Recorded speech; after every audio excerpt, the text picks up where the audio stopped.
রাজভবন কাণ্ডে এবার নয়া মোড়। রাজ্যপাল সিভি আনন্দ বোসের বিরুদ্ধে শিরোধানি করার অভিযোগ উঠেছিল। এবার সেই ঘটনাতেই অভিযোগ কারণী তাকে পুলিশের আউটপোস্টে গিয়ে অভিযোগ জানাতে বাধা দেওয়ার অভিযোগ উঠেছিল তিনজন রাজভবনেরই কর্মচারীর বিরুদ্ধে। এবার তাদের বিরুদ্ধেই মামলা রুজু করল পুলিশ।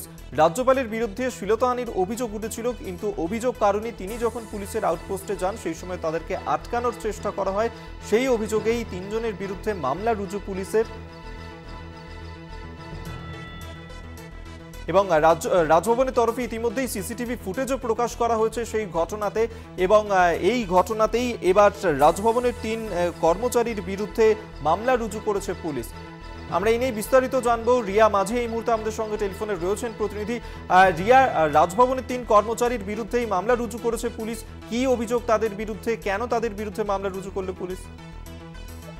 দেখো অভিক, আমরা কয়েকদিন আগে খবর করেছিলাম এবং সেই খবরে আমরা দেখিয়েছিলাম যে এই যে নির্যাতিতা মহিলা যখন সেই কনফারেন্স রুম থেকে বেরিয়ে যাচ্ছিল, রাজভবনের সেই কনফারেন্স রুম যেখানে ঘটনাটি ঘটেছে, সেখান থেকে বেরিয়ে যাওয়ার সময় পিস রুমের কয়েকজন স্টাফ তাকে আটকায় এবং জোর করে তাকে পিস রুমে নিয়ে গিয়ে প্রায় 8 ঘন্টা মতো বসিয়ে রাখে এবং তারপরে মহিলা চিৎকার চেঁচামেচি করে সেখান থেকে বেরিয়ে আসে।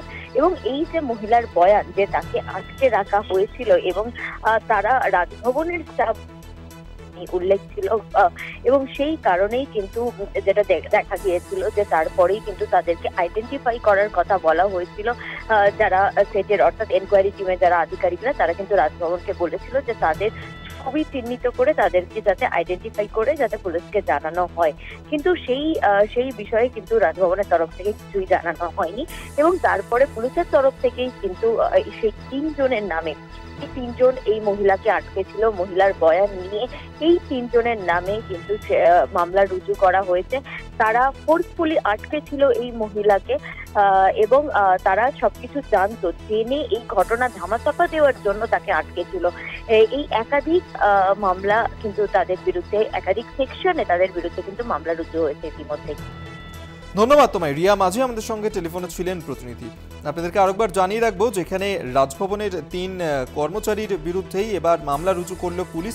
এবং যে ঘটনার দিন, যেদিন অভিযোগকারিণী তিনি অভিযোগ তুলেছেন যে রাজ্যপাল সিভি আনন্দ বোস তার শিরোধানি করেছেন এবং সেই সময় পুলিশের আউটপোস্টে তিনি যখন অভিযোগ জানাতে যান তাকে আটকায় ওই তিন কর্মচারী, এমনটাই কিন্তু অভিযোগ করেছেন তিনি। এবং সেই ঘটনাতেই এবার মামলা রুজু করল পুলিশ রাজভবনের ওই তিন কর্মীর বিরুদ্ধে।